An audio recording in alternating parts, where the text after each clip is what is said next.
Bismillahirrahmanirrahim. Alhamdulillahirabbil alamin wassalatu wassalam ala asyrafil anbiya'i wal mursalin wa ala alihi wa sahbihi ajma'in. Subhanaka la ilma lana illa ma 'allamtana innaka antal alimul hakim. Rabbi shrah li sadri wa yassir li amri wahlul 'uqdatam min lisani yafqahu qawli. Amma ba'd. Alhamdulillah ala nikmatil Islam, alhamdulillah ala nikmatil iman wa kafa biha min ni'mah. Alhamdulillah, segala puji bagi Allah Subhanahu wa taala. Hari ini kita dapat rezeki macam-macam. Dapat rezeki ilmu, dapat rezeki kitab, dapat rezeki berzikir, dapat rezeki bermunajat, dapat rezeki jalin hubungan lebih dengan manusia-manusia mulia, terkhususnya adalah Nabi kita Nabi Muhammad sallallahu alaihi wasallam. Mugi-mugi kita semuanya diistiqomahkan, mugi-mugi kita semuanya dikasih jalan yang gampang, mugi-mugi kita semuanya dikasih sehat zahir batin, dikasih keselamatan dimanapun kita berada, sehingga kita selalu bisa melangkah menjadi hamba-hamba Allah yang selalu mendekat, yang selalu mendekat. Hari ini kita akan meneruskan kajian kita, yaitu kajian kitab Khuluquna, kitab karya dari Al-Habib Umar bin Hafid. Ini sampai kepada bab yang membahas tentang khuluquna ma'a ibadi, akhlak kita kepada bersama dengan hamba-hamba Allah Ta'ala. Karena memang risalahnya Rasulullah Sallallahu Alaihi Wasallam ini erat kaitannya dengan pengaturan cara muamalah dengan sesama manusia. Gimana kita hormat sama yang lebih tua, gimana kita sayang dengan yang lebih muda, dan dengan hati yang tulus ikhlas memandang semua manusia ini semata-mata karena mereka semuanya adalah hamba-hamba Allah. Dan para hamba Allah Ta'ala ini, mereka semuanya bisa kita jadikan jalan untuk nyari ridhonya Allah. Dengan caranya, dengan modelnya, dengan haliyahnya masing-masing. Seperti Rasulullah SAW itu seringkali ditemui beliau ketika di dalam masjid main-main sama cucu-cucunya, sama Sayyidah Umamah, sama Sayyid Hasan, sama Sayyid Husain. Rasulullah ngerangkak kayak jadi kuda seperti itu, dan beliau berdua ini naik di atas punggungnya Nabi. Dikatakan ketika Rasulullah melakukan hal yang semacam itu, di atasnya ada Sayyidina Hasan, ada Sayyidina Husain. Ada satu orang sahabat yang mengatakan kepada Nabi Muhammad, ya Rasul, ya Rasul, ni'mal marku bimarku bukuma. Wahai Hasan, wahai Husain, sebaik-baik tunggangan ya yang lagi kamu tunggangi ini. Manusia termulia di atas muka bumi ini, dan beliau main kuda-kudaan sama cucunya. Dijawab sama Rasulullah, wa ni'mar raqibani huma ya Anas. Waktu itu yang mengatakan seperti itu adalah Sayyidina Anas bin Malik. Sebaik-baik yang ditunggangi adalah tunggangan kamu, wahai Hasan, wahai Husain. Dijawab sama Nabi Muhammad, wa ni'mar raqibani huma ya Anas. Dan sebaik-baik yang naik tunggangan ini, yang sekarang ini ada di atas punggung saya. Berarti apa? Bahkan sekedar main-main sama anak cucu. Jangan kalau setiap kali ketemu cucunya, aduh, ini cucunya nenek yang paling cantik, yang paling ganteng, yang paling pinter, ya kan? Ibu, bapak, kakek, nenek itu pokoknya sing paling kabeh anaknya. Sing paling kabeh putune. Paling ayu, paling pinter, paling semuanya. Anaknya orang lain, cucunya orang lain lewat. Punyaku yang paling, anakku, cucuku, ini semuanya yang paling indah. Kenapa? Jadi seperti ketika jenengan nyambut mereka, bercanda-bercanda dengan mereka, meluk mereka, nyium mereka, jangan dikira itu sesuatu yang enggak ada manfaatnya. Itu adalah sesuatu yang manfaatnya luar biasa besar dan pahalanya tinggi di sisi Allah Subhanahu wa Ta'ala. Bahkan dikatakan di surga itu ada satu pintu nggih yang hanya bisa dimasuki, namanya babul farah nggih. Jadi pintu surga itu namanya pintu kesenangan. Yang boleh masuk surga lewat pintu tersebut adalah mereka-mereka yang semasa hidupnya ini senengane nyenengne bocah cilik nggih. Yang sukanya itu bikin masukkan kegembiraan di dalam hati anak-anak kecil nggih, di dalam hatinya anak-anak kecil. Sama Allah Ta'ala diperhatikan, dibikinkan satu pintu yang masuk di situ adalah mereka-mereka namanya pintu kesenangan, babul farah. Anak kecil ini kan butuhnya disenengin nggih, butuhnya disenengin. Belajar itu nomor sekian, Bu. Anak usia 0 sampai 7 tahun itu nggih, anak 0 sampai 7 tahun itu dunianya mereka dunia bermain. Makanya semua hal bisa dijadikan mainan. Nggih napa mboten? Taplak digunting-gunting nggih.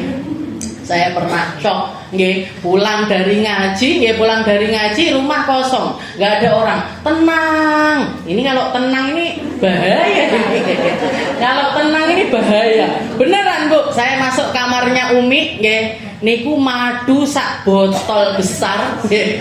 Madu sak botol disok, dicampur sama kosmetik, ada lipstik, ada apa semuanya dicampur di ser-serne di tembok dan jadi istilahnya ya anak kecil nggih. Madu bisa jadi mainan, sendok bisa jadi mainan, remote bisa jadi mainan, semuanya bisa dijadikan mainan. Dan ini fitrahnya mereka nggih. Jangan jenengan halang-halangi. Berarti anak sebelum umur 7 tahun nggak usah belajar Ustazah. Ya boleh belajar, tapi dengah-dengahi nggih. Istilahnya nggak usah terlalu kamu harus les matematika, kamu harus les bahasa Inggris, kamu harus les balet, kamu harus les piano, kamu harus les ini itu, dan ngalah-ngalahi presiden sibuknya nggih.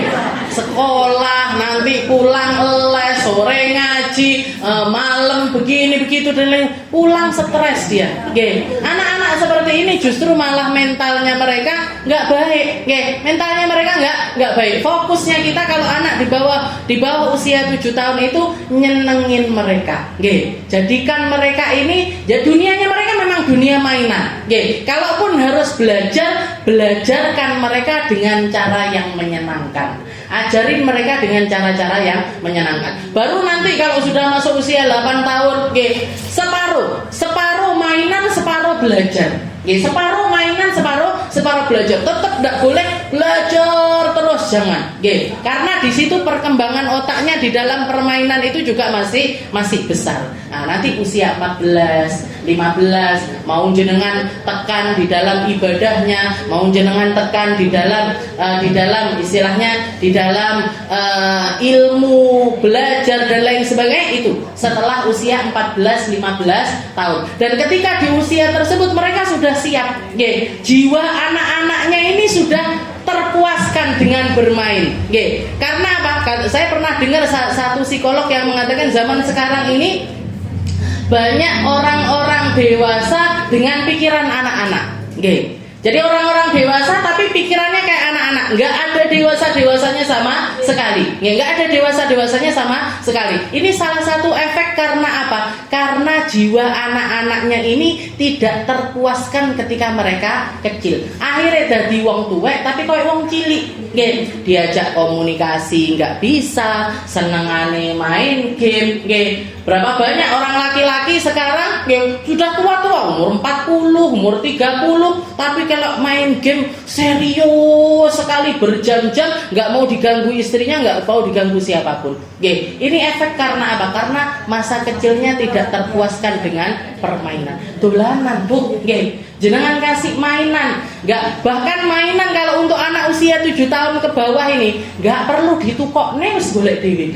Nggih, pasir jadi mainan. Jenengan eleng-eleng dulu masih kecil, nggih, godhong-godhong diiris-iris jadi sayurnya, nggih toh. Mangkok apa daun apa itu yang nggak bisa kena air itu jadi piringnya. Nanti main ibu-ibuan, main bapak-bapakan, main anak-anakan, nggih. Kakek saya abah saya itu saya ingat sekali, nggih. Jadi sama cucunya itu nggak bisa nolak, nggih. Itu dimain dokter-dokteran kan nggih, diperiksa gitu. Ayo, Abek mutah nggih. Dituruti, nggih. Omongannya cucunya ini apa aja? Oh, ini pusing ya kepalanya. anu diperiksa. Ayo minum obat, nggih. Muntah-muntah, Beb. Muntah. Nggih. Jenengan istilahnya dunia anak-anak jenengan yang ngikuti dunianya mereka. Seperti itu. Nggih. Itu Nabi kita Nabi Muhammad sallallahu alaihi wasallam. Dan Rasulullah mengatakan innama bu'ithtu liutammima makarimal akhlak. Saya ini diutus untuk menyempurnakan akhlak. Yang baik akan saya katakan baik dan saya perkuat tentang kebaikan tersebut, dan yang buruk-buruk saya lemahkan keburukan tersebut dan saya hinakan tentang keburukan tersebut. Makanya ketika Nabi Muhammad datang, ketika Rasulullah SAW terutuskan, ini perkara-perkara yang semua orang dulu itu masih bertanya-tanya, ini aslinya bener apa enggak, ini harusnya begini bener, istilahnya harus seperti ini atau tidak. Itu semuanya terpecahkan setelah datangnya Rasulullah SAW. Karena Nabi Muhammad apa-apa yang baik beliau akui itu kebaikan dan diteruskan sama Rasulullah SAW. Salah satu contoh syariat yang diteruskan oleh Nabi Muhammad SAW dan semenjak masa jahiliyah itu memang dijadikan satu patokan, yaitu kaidah bahwasanya satu nyawa manusia itu harganya setara dengan 100 ekor unta. Jadi kalau satu ekor unta itu harganya sekitar 30 juta, unta itu mahal Bu, 30 juta mungkin lebih daripada itu. Kalau misalkan satu nyawa manusia itu harganya setara dengan 100 ekor unta. Seharga 100 ekor unta. 100 ekor unta ini, kalau dirupiahkan 30 juta berarti 3M. Maksudnya kalau ada orang bunuh orang lain secara sengaja, dendanya mereka minimal itu 3M. Jangan bayangkan kalau di Indonesia itu dibikin peraturan seperti itu. Orang bunuh orang lain dendanya 3M. Kira-kira ada orang mateni orang apa enggak? Enggak ada. Masalah pembunuhan orang ini akan terselesaikan dengan syariat tersebut. Dan ini sudah ada sebelum datangnya Rasulullah SAW. Tepatnya ketika masa kakeknya Nabi, Muhammad bin Abdullah bin Abdul Muttalib bin Hashim, Muhammad bin Abdullah bin Hashim bin Abdul Muttalib bin Hashim, bin Abdul Muttalib bin Hashim, di zamannya Abdul Muttalib, kakeknya Rasulullah SAW. Jadi tepatnya kejadiannya, istilahnya ikrarnya itu, ketahuannya itu di masa Abdul Muttalib. Karena Sayyid Abdul Muttalib ini dulu, beliau dan keluarga dan kakek-kakeknya ini adalah para pengelola haji. Setiap kali datang waktu haji, mereka yang menyediakan fasilitas makan, minum, penginapan dan lain sebagainya.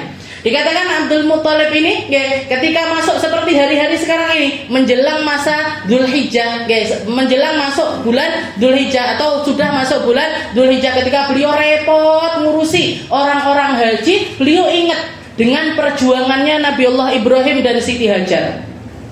Gimana gimana takwanya seorang suami, dan gimana takwanya seorang istri, dan gimana takwanya seorang anak. Makanya Allah Ta'ala itu bahkan memuji keluarganya Nabi Ibrahim itu dengan mengatakan Innallaha astafa Adam. Sesungguhnya Allah Ta'ala itu memilih dari seluruh makhluknya itu Nabi Allah Adam. Dan termasuk diantaranya yang dipilih sama Allah Ta'ala anak Ibrahim, keluarganya Ibrahim. Kenapa? Karena semua keluarganya Nabi Ibrahim ini semuanya orang-orang soleh, solihah. Istrinya solihah, anaknya soleh. Ketika ditinggalkan Siti Hajar sama putranya Nabi Ismail ini dengan perbekalan seadanya, ditinggalkan di padang Sahara yang gak ada apa-apa di situ. Bahkan tumbuhan aja jarang. Ketika ditaruh sama Nabi Ibrahim di tempat tersebut, Siti Hajar pertama berontak. Loh, saya mau nginep di mana? Saya nanti nyari airnya di mana? Saya nanti nyari makannya di mana? Tapi Nabi Ibrahim cuma diem aja. Setelah itu terakhir Siti Hajar nanya, apakah ini perintah dari Allah Ta'ala? Dijawab sama Nabi Ibrahim, na'am. Ya, ini perintah dari Allah. Allah yang nyuruh saya ninggalkan kalian berdua di tempat ini. Maka katanya Siti Hajar, ya sudah, kalau sudah perintahnya Allah Ta'ala, ya sudah, selesai. Jangan bayangkan kalau jenengan dibawa ke jalan-jalan sama suaminya, dibawa jalan-jalan sama suaminya, ditinggal di tengah hutan. Nggih. Ini perintah Gusti Allah, saya suruh naruh kalian di tengah hutan. Nggih. Jenengan kira-kira ora perintah-perintah. Ora perintah-perintah. Mulai ngoten kan istilahnya. Atau carikan hotel yang bagus, carikan penginapan yang layak, carikan saya lapar, saya butuh makan, saya haus, saya butuh minum. Tapi ini imannya Siti Hajar. Ya sudah, perintahnya Allah Ta'ala, berarti Allah Ta'ala nanti yang akan menyiapkan segalanya. Oke, dengan cara yang enggak disangka-sangka. Makanya wa may yattaqillaha yaj'al lahu makhraja wa yarzuqhu min haitsu la yahtasib. Orang kalau punya takwa sama Allah Ta'ala, Allah Ta'ala akan menyelesaikan semua permasalahannya. Bahkan masalah kecil-kecil sekalipun, masalah lapar, masalah haus, masalah pusing, masalah enggak bisa ngelihat, masalah apapun, sesuatu yang semua permasalahan ya, makhraja wa yarzuqhu min haitsu la yahtasib, dan rizki dari Allah Ta'ala akan datang dari jalan yang enggak disangka-sangka. Siti Hajar lari-lari dari sofa ke marwah, sofa ke marwah, sofa ke marwah, nyari minuman, nyari air, nyari mata air, enggak ketemu-ketemu, ternyata ketemunya di mana? Di bawah kakinya putranya, yaitu Ismail. Ya, ini orang yang bertakwa. Jadi istrinya bertakwa, putranya ketika Nabi Ibrahim mengatakan setelah sekian tahun ditinggal, begitu kanak-kanak datang Nabi Ibrahim dengan mimpi yang mengatakan kalau beliau itu diperintahkan untuk nyembelih anaknya. Apa kata putranya? Kalau ini perintahnya Allah Ta'ala, sembelih saya. Anak mana yang mau disembelih sama orang tuanya? Anak mana yang bersedia untuk disembelih sama ibunya? Bahkan beliau yang mengatakan, ya nanti kalau aku engkau sembelih, ini bajuku ini, baju tutupi bagian siniku, biar nanti ibuku ini nggak ngelihat darah-darah yang luar biasa tercecer atau mengerikan seperti itu. Beliau yang nyuruh ayahnya untuk najemkan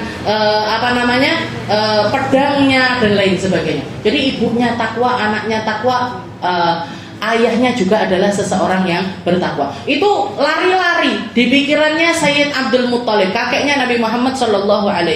Setelah itu beliau berpikir, lah aku ini loh yang tak korbankan apa? Aku ini loh yang aku perjuangkan apa? Padahal beliau memperjuangkan istilahnya ngasih makan orang haji, ngasih minum orang haji, menyediakan tenda-tenda di Mina, di Arafah dan lain sebagainya. Itu sejak zaman kakeknya Nabi Muhammad, yaitu Sayyid Hashim. Diteruskan sama putranya Abdul Muttalib. Maka dikatakan ketika mikirkan hal yang semacam itu, akhirnya beliau keluar ide, istilahnya keluar terlintas di dalam pikirannya itu untuk mengorbankan salah satu putranya. Seperti Nabi Ibrahim mengorbankan putranya. Akhirnya beliau nazar, ya Allah, nanti kalau saya punya anak, engkau karunia anak laki-laki 10, salah satunya akan saya sembelih. Jadi kalau saya punya anak laki-laki, dikaruniai laki-laki anak 10, maka salah satunya akan saya korbankan. Benar, sejak saat itu istrinya lahiran laki-laki, sampai lebih dari 10 orang. Ditagih sama orang-orang yang menyaksikan nadarnya Sayyid Abdul Muttalib dan mengatakan, kamu pernah nadar seperti itu, lanjutkan. Lakukan. Kamu harus wafi nadarak. Istilahnya tunaikan janjimu kepada Allah Subhanahu wa Ta'ala. Akhirnya beneran. Nama anak-anaknya dituliskan di atas kertas, dimasukkan ke dalam botol atau kayak jenengan kalau ngocok arisan seperti itu, dikocok, dikeluarkan satu nama, begitu dibuka yang keluar Abdullah, ayahnya Nabi Muhammad SAW. Jadi keluar nama Abdullah. Katanya Sayyid Abdul Muttalib, iki anakku yang paling ganteng, yang paling bagus, yang paling taat, nggak pernah bantah, nggak pernah nyusahin orang tuanya bahkan. Lah kok yang keluar anaknya yang tersayang, yaitu Abdullah. Maka yang teriak adalah saudara-saudara perempuannya, jangan kamu bunuh Abdullah, jangan kamu bunuh. Perempuan kan biasa protes seperti itu. Ojo, istilahnya kamu Allah Subhanahu wa Ta'ala menggantikan Nabi Allah Ismail itu diganti sama Allah Ta'ala dengan seekor kambing kabusha. Maka gantikan Abdullah ini dengan kambing, dengan onta. Gantikan Abdullah ini dengan balas, istilahnya nggak usah kamu nyembelih dia, tapi sembelihlah seekor unta. Akhirnya dikocok lagi. Nggih, tapi sekarang kocokannya isinya cuma 2. Abdullah sama unta. Nggih, Abdullah sama unta dimulai dengan 10 unta. Nggih, dimulai dengan 10 unta. Dikocok keluar Abdullah. Dikocok lagi, nggih, dinaikkan 20 unta, dikocok Abdullah. 30 dikocok Abdullah. 40 kocok Abdullah. 50 Abdullah. 70 Abdullah. 90 Abdullah. 100 baru keluar unta 100. Wes mandek. Nggih, berhenti. Nggih, berhenti. Sekarang gantikan nyawanya Abdullah ini dengan 100 ekor unta. Dan semenjak saat itu peraturan di negeri Mekah, siapapun yang membunuh orang lain, tanpa istilahnya dengan sengaja, apalagi dengan berencana, maka yang harus dibayarkan kepada keluarga pihak korban ini adalah 100 ekor unta. Dan 100 ekor unta itu enggak cuman pokoknya unta, terus golek sing cilik-cilik, anak unta ndak oleh. Yang 10 harus unta yang lagi hamil, yang 10 lagi harus unta dengan usia sekian. Nah, ada kriteria di dalam kitab fikih itu ada rinciannya dengan terperinci. 100 unta itu unta yang seperti apa, unta yang bagaimana, yang jantan berapa, yang betina berapa, yang lagi hamil berapa. Nah, seperti itu. Nggih, lek ndak engko golek sing cilik-cilik. Nggih, pokoke unta, nggih, anak unta sing tas lahir enggak boleh. Nggih, itu aturannya, aturan, dan ini dipertahankan sama Rasulullah SAW sampai datangnya Islam. Nggih, setelah datangnya Islam pun masih dijadikan patokan. Jadi kalau ada orang bunuh orang lain, nggih, ini diat yang harus dibayarkan adalah 100 ekor unta. Jenengan itu kaya raya loh, Bu. Nggih, jenengan itu kaya raya luar biasa. Nggih, kaya sekali. Di dalam Qisas niku nggih, di dalam Qisas itu dikatakan orang yang jadi katanya Allah Ta'ala, al-ainu bil aini wal uduna bil uduni, mata dibalas mata, telinga dibalas telinga, tangan dibalas tangan. Ada orang matahkan tangan orang lain, tangannya dipatahkan. Ada orang nyolok matanya orang lain sampai buta, dia dibutakan. Ada orang ngelepas kupingnya orang lain, kupingnya harus ganti dipotong. Istilahnya seperti itu aturan di dalam agama Islam. Bahkan harga satu gigitnya jenengan punya gigi toh. Jadi satu gigi ini satu bijinya itu harganya 1 ekor unta. Satu gigi ini 30 juta tuh. Satu gigi itu 30 juta. Makanya pernah halali saya, bibi saya itu pergi ke dokter gigi, nunjukkan yang sakit ini, Dok. Oglek, tolong dicabut. Dicabut, yang dicabut sebelahnya. Malpraktek gitu. Dicabut, yang dicabut bukan yang sakit, dicabut yang sehat. Dia dibius, jadi nggak ngerti mana yang tercabut itu yang mana. Jadi dicabut yang nggak sakit. Dengan entengnya, ketika dia datang lagi, Dok, ini yang salah, ini yang sakit. Karena oh ya minta maaf ya, sini lah cabut yang sakit.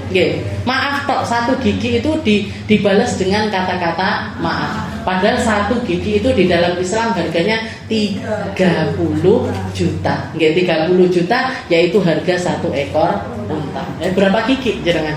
Berapa unta ini yang jejer-jejer di mulut kita? Baru gigi nih, baru gigi, nanti hidung, telinga dan lain sebagainya. Jadi Nabi Muhammad itu syariatnya limutan, menyempurnakan segalanya, menyempurnakan segala sesuatu. Yang sudah baik dibaikkan terus sama Nabi Muhammad, yang sudah indah diindahkan sama Nabi, diteruskan kebaikan tersebut. Yang nggak benar baru diperbaiki oleh Rasulullah SAW. Jadi di sini katanya beliau, Al-Habib Umar bin Hamid mengatakan naqbalul ihsan unjazi alaih, menerima kalau kita dapat kebaikan dari orang lain, maka kita balas kebaikan tersebut. Kalau kita dibaikin sama orang, maka usahakan kita jadi orang yang membalas balik kebaikan orang tersebut. Ini untuk kebaikan. Jadi jenengan dikirimi hadiah, usahakan ngasih hadiah balik. Jenengan disenyumin orang, senyumi balik orang tersebut. Jenengan, dan Nabi Muhammad itu orang yang seperti itu. Rasulullah berkali-kali, ada orang muji Nabi, dihadiahi sama Nabi Muhammad, sorbannya dikasihkan, siwaknya dikasihkan, sendalnya dikasihkan, apa yang beliau punya dikasihkan untuk membalas kebaikan orang tersebut. Jadi nggak nyari gratisan. Nabi Muhammad itu anti nyari gratisan, anti ngambil kebaikan orang lain, istilahnya mengharapkan kebaikan orang lain lewat perkara-perkara yang ada pada diri Rasulullah Shallallahu Alaihi. Nabi Muhammad itu pengajar. Nabi Muhammad itu seorang rasul, seorang nabi, orang yang banyak memberikan jasa kepada umat manusia, ngajarin sholat, ngajarin wudhu, ngajarin perang, benahi masalahnya satu keluarga, benerin masalahnya orang ini, semuanya dilakukan sama Rasulullah Shallallahu Alaihi Wasallam. Tapi Nabi Muhammad anti nyari balasan dari orang lain. Nyari balasan dari orang lain. Makanya seringkali kita dengar Rasulullah itu kalau belanja apa-apa di tokonya orang Yahudi. Kalau mau ngutang di tempatnya orang Yahudi. Bahkan Nabi Muhammad wafat itu baju perangnya itu marhun.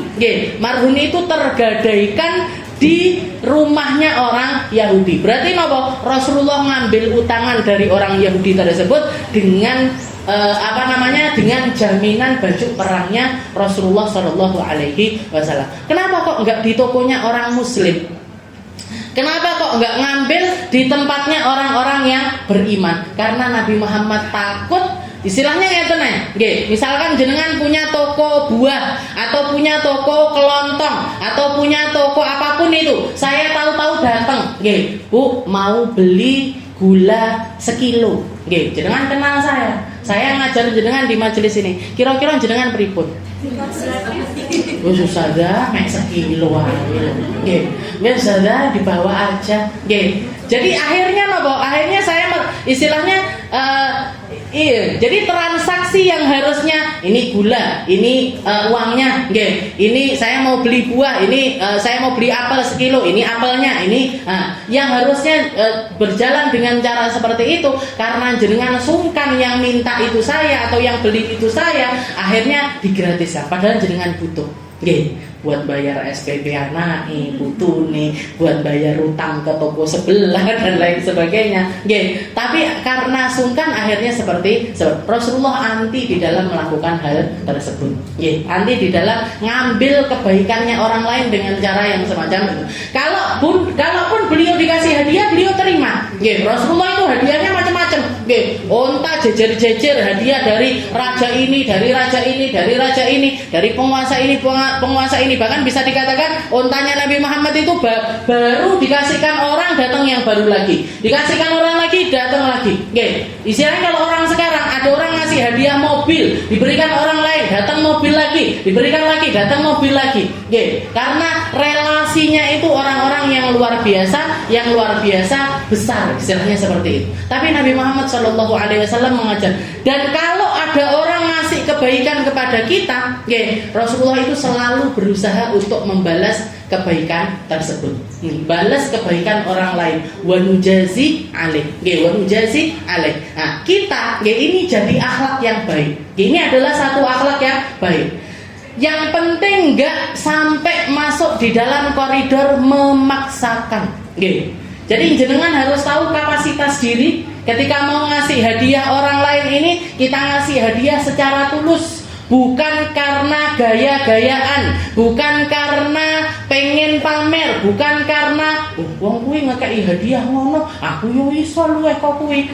Orang itu ngasih seperti ini, saya bisa lebih lagi daripada itu. Enggak untuk hal-hal yang seperti itu, Bu. Sayyidah Ummu Sulaim, ibunya Anas bin Malik, ketika begitu Rasulullah datang ke Madinah, tinggal di rumahnya Abu Ayyub Al-Ansari, orang-orang Madinah itu berbondong-bondong datang ngirimkan hadiah-hadiah kepada Nabi. Ada yang ngirimkan madu, ada yang ngirimkan buah, ada yang ngirimkan makanan, ada yang ngirimkan unta, macam-macam. Maka Ummu Sulaim ini datang ke Rasulullah SAW, ya Rasul, saya nggak bisa ngasih hadiah kayak orang-orang itu ngasih hadiah ya Rasul. Saya nggak punya seperti apa yang jadi milik mereka. Saya ini janda, miskin, nggak punya apa-apa. Satu-satunya harta saya yang paling berharga ini putra saya. Ini putra saya, umurnya 7 tahun. Wes jenengan pek. Silahkan disuruh apapun, jenengan kongkon opo ae, pokoknya jenengan terima. Ini hadiah dari saya. Yang dihadiahkan adalah putranya, yaitu Anas bin Malik. Padahal kalau saya dikasih hadiah anak umur 7 tahun, bingung. dikongkon nyupir mobil yo ndak iso, nggih, dikongkon umbah-umbah nggak mungkin bisa, nyapu wis mesti ndak resti, ngepel mesti ndak resti. Ini hadiah napa beban ini? Beban aslinya. Nggih, tapi yang namanya Rasulullah sallallahu alaihi wasallam enggak pernah nolak hadiah. Nggih, enggak pernah nolak hadiah, diterima sama Rasulullah. Bahkan waktu itu dikatakan Anas bin Malik itu umurnya 7 tahun dan sama ibunya itu dikasih model rambut itu ngeten, wonten ngeten nggih. Jadi ada, kalau anak sekarang biasanya dikuncir 2, jadi kayak ada jambulnya kayak gitu, ya. Jadi sepanjang ditaruh di sebelahnya Nabi Muhammad itu jambulnya buat mainan. Ngomong-ngomongan mainan lagi rambutnya Anas, ngomong-ngomong lagi mainan lagi rambutnya Anas. Memangnya jadi pajangannya Nabi, jadi hiburannya Rasulullah Shallallahu Alaihi Wasallam. Tapi Nabi Muhammad nggak pernah nolak hadiah. Hadiah apapun yang diberikan sama beliau, beliau akan menerimanya dan menunjukkan dengan sepenuh hati bahwasanya hadiah ini adalah hadiah yang berharga. Oke, adalah hadiah yang berharga. Mungkin kita bisa menirukan Rasulullah Shallallahu Alaihi Wasallam, bisa balas kebaikannya orang, bisa ngasih, memberikan yang terbaik dari diri kita untuk orang-orang yang berjasa di dalam hidup kita, dan istilahnya paling minimalnya kalau kita nggak bisa menunjukkannya secara nyata, minimalnya adalah doakan mereka dan ucapkan jazakumullah khairal jaza. Ya Allah, saya nggak mampu balas kebaikan engkau. Saya nggak mampu, menjenengan ngasih saya ini, saya nggak mampu untuk membalas kebaikan tersebut. Tapi Allah Ta'ala maha membalas segala sesuatu. Semoga Allah yang membalas jenengan dengan tulus, dengan ikhlas, sambil mendoakannya di setiap waktu yang kita istilahnya waktu-waktu yang kita senang berdoa di waktu tersebut. Ingat orang-orang yang berjasa di dalam kehidupan kita bacakan doa untuk mereka. Atau kalau orang kita gampangnya baca Fatihah, difatihai, anaknya difatihai, ibunya difatihai, seurep difatihai oleh. Jadi yang masih hidup kita fatihai biar panjang umur, biar baik kehidupannya, biar dijaga sama Allah Ta'ala. Jadi ibu kita, orang tua kita, kakek nenek kita, orang-orang yang berjasa di dalam kehidupan kita, doakan mereka dengan doa yang tulus di waktu-waktu yang kita itu senang berdoa di waktu tersebut. Karena sebagaimana kita senang melakukan doa di waktu tersebut, Allah Ta'ala juga pasti senang, dan akan membalas dengan balasan yang terbaik ketika kita memberikan hal tersebut untuk orang lain. Karena doa itu kan berharga untuk kita, berharga untuk kita, maka harga doa ini tadi kita hadiahkan kepada orang-orang yang tercinta kita. Naqbalul ihsan wa nujazi alaihi.